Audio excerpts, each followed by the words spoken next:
ಇನ್ನೊಂದು ಮಾತಾಡೋದು ಹಾಗೆ ಹೋಗ್ತಿರೋದಷ್ಟೇ. ಇನ್ನೋಳ ಮೇಲೆ ಹಾಗಲ್ಲ. ಎಷ್ಟು ಬಾರಿ ನೋಡಿದ್ರು ಕಡಿಮೆ ಆಗುತ್ತಾ ಉಂಟು, ಎಷ್ಟೆಷ್ಟು ಮಾತಾಡಬೇಕು ಅನಿಸ್ತಾ ಉಂಟು.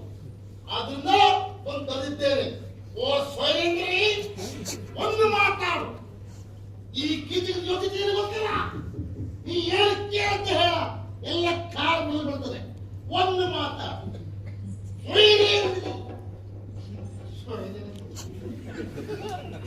ಈಚೆಗೆ ಸೊಯ್ದೆ ಯಾರು ನೋಡಿಕೊಂಡು ಇಷ್ಟು ಬಳ್ಳಾಗಿಲ್ವೇ? ನೋಡಿ ಬಳ್ಳಾಗುಟ್ಟೇ ಸೊಯ್ದೆ. ಹಾಗಾಗಿ ಕಾಲು ಹಿಡಿಕೆ ಮರೆಸಿ